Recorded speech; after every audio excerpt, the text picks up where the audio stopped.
Creo que lo más importante es que la parte de fisiopatología ha avanzado tanto porque antes pensábamos que solo teníamos insulinoresistencia e insulinodeficiencia y nos dimos cuenta que hay muchos otros factores involucrados en la diabetes, como son la disfunción de los neurotransmisores, el aumento de la producción hepática de glucosa, el incremento de la lipólisis y algo que ha sido novedoso en los últimos 10 años y mucho más en los últimos 5, y es el efecto incretina que después les explicaré con el incremento de la secreción de glucagón, que recuerden que es una hormona secretada por el páncreas, que en ese caso incrementar la secreción de glucagón te produciría más hiperglicemia. Y el incremento de la reabsorción de glucosa, que ahora tenemos diferentes modalidades de tratamiento. Lo que sucede es que si tenemos diferentes factores de etiología, a su vez ahora se ha desarrollado fármacos que van a ir incidiendo en cada uno de los órganos involucrados o de la fisiopatología involucrada. Vamos a referirnos poco a poco a cada uno de ellos. Fíjense bien, otro avance fue que el año pasado las sociedades europeas y americanas se unieron para hacer un consenso del flujograma de tratamiento. Y la LAT, que es la latinoamericana, también lo va a entregar dentro de 15 días, que es bastante similar a esto. En primer lugar, lo que se concluyó que el tratamiento es individualizado, depende de la fisiopatología de ese momento del paciente, de sus posibilidades y debe de hacerse en conversación constante con ello. Primero, obviamente, cambios de estilo de vida, que son la nutrición y el ejercicio, piedra fundamental, seguido de diferentes terapias que vamos a hablar. Antes se hablaba de un solo fármaco y se agotaba su cantidad o sus miligramos. Hoy se hacen combinaciones tempranas porque entendemos que en la historia natural tenemos diferentes factores a diferentes momentos del tiempo. En primer lugar, sabemos que están obesos un 80% de los diabéticos tipo 2, por lo tanto tendremos que usar fármacos que traten de no aumentarnos el peso o no entorpecer la disminución de peso. Para eso después lo vamos a hablar algunos de ellos. Y la cirugía bariátrica cada vez toma mayor importancia o mayor puesto dentro de estos pacientes. Y el Orlistat, que es el único hasta ahora aprobado para poderlo usar junto con los medicamentos de diabetes. El primer medicamento es la metformina, sobreusada y mal utilizada, solamente está aprobada para prediabetes y para los diabéticos. En ese caso, lo que hace disminución, acuérdese, de la producción hepática de glucosa y mejora la sensibilidad de la insulina. Si no tenemos y si no podemos usar eso, y si el paciente tiene, por ejemplo, es muy delgado o catabólico, usaremos las sulfonilurias, que incrementan la secreción de insulina por las células beta. Las meglitinidas son muy similares y de vida mucho más corta, por lo tanto lo usaríamos puntual para la comida que nos trae problemas. Tenemos después las glitazonas. Las glitazonas fue retirada la rosiglitazona, tenemos la pioglitazona ahora, pero hay que ser muy selectivo, tiene que ser pacientes jóvenes, no obesos, que no tengan problemas cardiovasculares y no en menopausia. Después tenemos lo que llamamos el efecto incretina. Recordemos que si nosotros, una cosa es ingerir glucosa, hacer una curva de tolerancia glucosada oral y otra es intravenosa. Fíjense bien que la glucosa va a subir en los dos casos, pero la insulina, cuando la ingerimos, aumenta mucho más. ¿Y por qué? El efecto incretina está dado porque el GLP-1 y el GIP son hormonas sintetizadas y secretadas por el intestino en respuesta a los alimentos.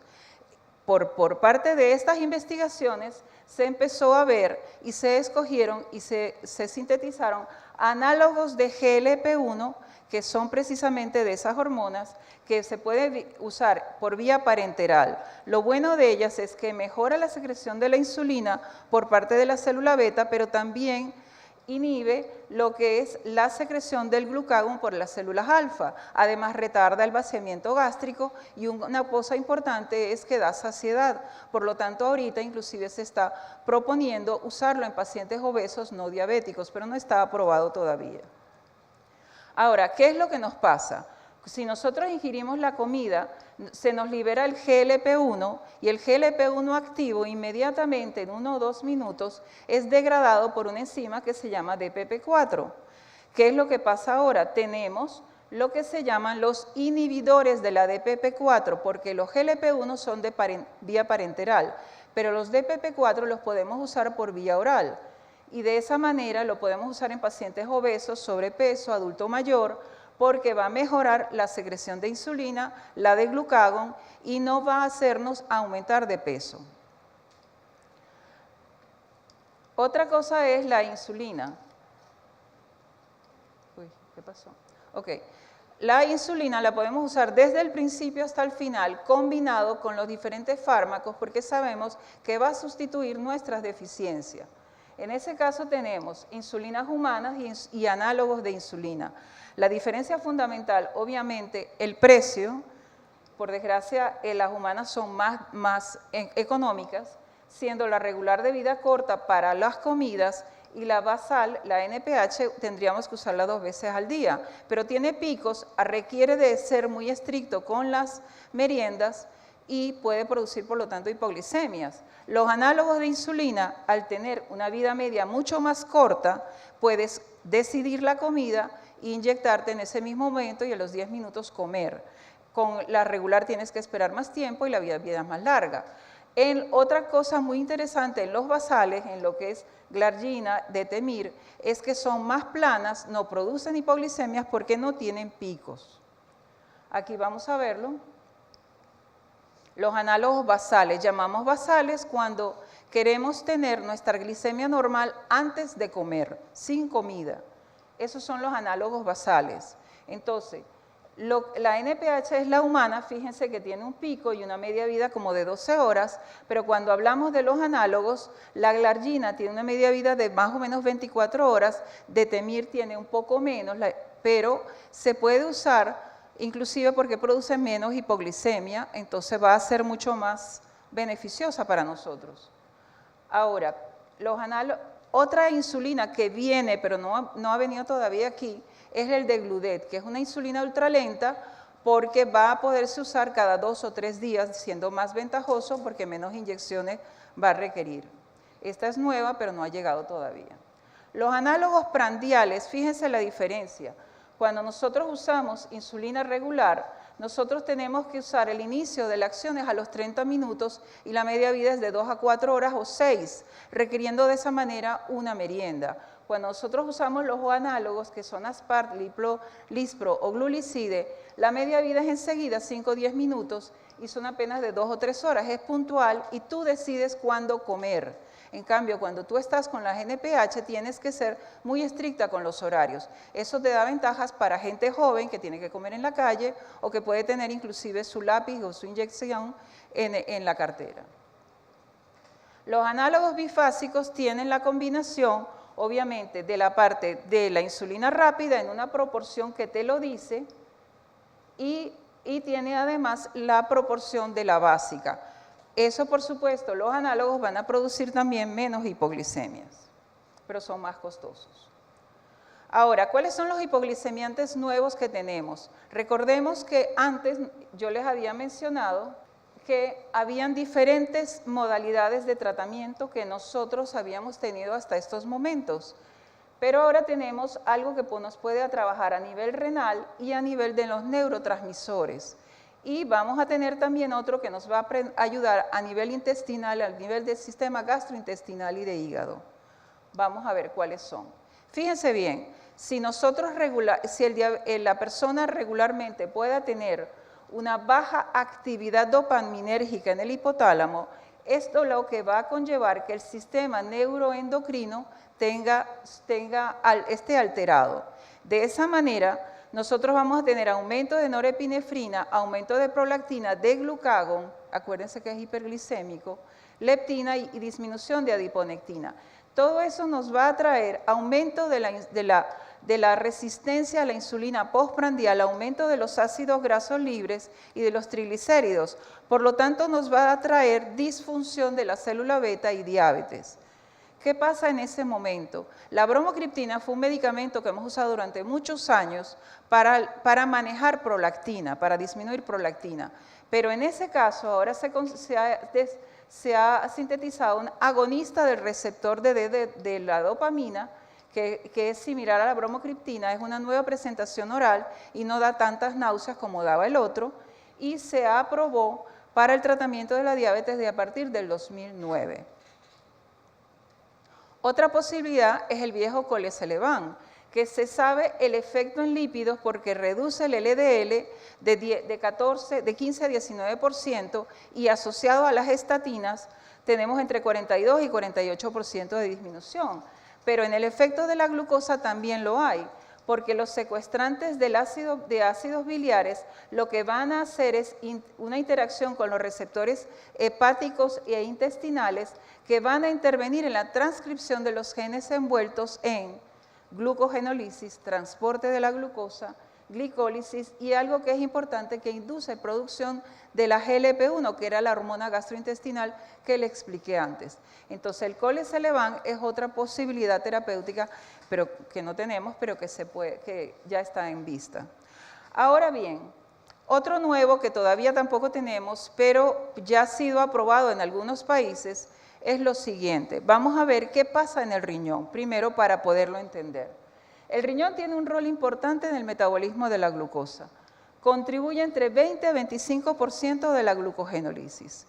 Filtra y reabsorbe a nivel del túbulo proximal aproximadamente 180 miligramos día de glucosa diarios. Ahora, ¿cómo lo hace? Por vía del transportador SGTL2. Hay varios, hay el 1, el 2, el 3 y hasta el 5, pero este es específicamente el que está en el riñón. ¿Qué es lo que va a pasar? Él lo que va a hacer, si ese era el que nos va a traer la reabsorción, si yo lo inhibo la reabsorción, voy a hacer mayor excreción de glucosa. Entonces, básicamente lo que consta este medicamento es que va a excretar mayor glucosa y por lo tanto vas a mejorar la glicemia. Tiene algunos problemas porque el excretar mucha glucosa por la orina tiene mayor tendencia a hacer a lo mejor infecciones urinarias y de eso se está trabajando en ver el perfil del paciente adecuado para estos medicamentos, pero es otra opción terapéutica, coadyuvante, no como único, sino como junto a otros. Ahora bien, lo que tenemos en ese caso es que ver, ya que tenemos orales, parenterales, insulinas, humanas, análogos, prandiales, combinaciones, tenemos todo ese arsenal de medicamentos que antes solamente teníamos 2, ahora tenemos que pensar en la fisiopatología de nuestro paciente, porque la historia natural de la enfermedad va a ser larga, va a tener diferentes momentos y entonces nos veremos en la obligación de introducir o retirar algún fármaco y hacer combinaciones que antes no se hacían. Ahora bien, tenemos por ahora también los lápices que nos han ayudado a que sean más fáciles las inyecciones, menos dolorosas y además lo puedes tener en la cartera. Tenemos además el sistema de monitoreo continuo. Si usted quiere saber qué es lo que está pasando verdaderamente, usted puede instalar el monitoreo por una semana, después le informan y de esa manera darse cuenta la hiperglicemia, a qué hora está, a qué hora es la más grave y cuál medicamento poner. Y las bombas de infusión continua, que todos sabemos que son para diabéticos tipo 1, y eso ha facilitado, junto con los lápices y los análogos de insulina, que el paciente diabético tipo 1 pueda ser más laxo en cuanto a la escogencia de su comida, calcular las calorías, calcular el índice glicémico, calcular carbohidratos y de esa manera también, a su vez, calcular cuánta insulina pueda tenerse que inyectar. El Seguro Social lo da, pero hay que dar un buen informe médico y tienen que ser pacientes sumamente controlados y muy responsables. El trasplante de páncreas y de islotes pancreáticos y combinados con renales en algunos casos también se indica. Gracias. Ahora quiero, por favor, quiero aprovechar y se lo dije a la doctora que me robó unos minutos para, por favor, explicarles y estimular y invitar a lo que se llama ejercicio en medicina en Venezuela. Nosotros los médicos en la carrera nunca nos han enseñado cómo indicar ejercicio. Todos sabemos que tenemos que hacerlo, pero no sabemos cómo indicarlo. Es más, de hecho, nos hemos acostumbrado a referir a los pacientes a la nutricionista porque forma parte de nuestro equipo, pero no sabemos decir, bueno, haga ejercicio y cómo. Entonces, actualmente dentro del pensum académico, al no haberlo, se concientizó y a partir de el Centro de Enfermedades Crónicas en Estados Unidos se creó un proyecto que se llama Exercises Medicine. En Latinoamérica nosotros lo tenemos, puesto que el doctor John Duperle, un colombiano, lo que hizo fue generar como una base de datos y una cadena en Latinoamérica, y en cada país se está generando grupos que simplemente están interesados en aprender y hacerlo. Y nosotros en Venezuela hemos formado un grupo donde lo que queremos es aprender a indicar ejercicio. Tenemos al doctor Ricardo Yaborni, quien es un deportólogo excelente dentro del equipo y dentro de la junta, y lo que hacemos es 4 horas en las cuales en la mañana nosotros aprendemos teóricamente qué hacer y después nos vamos todos al gimnasio o a hacer ejercicio, porque la única manera de que uno aprenda es autoevaluándose a sí mismo y midiendo cómo se debe hacer las cosas. Para cualquier información, estos son los 2 próximos talleres y cualquier información estamos a la orden. Primeramente va a ser para médicos, después se extenderán para otros profesionales de la salud. Gracias.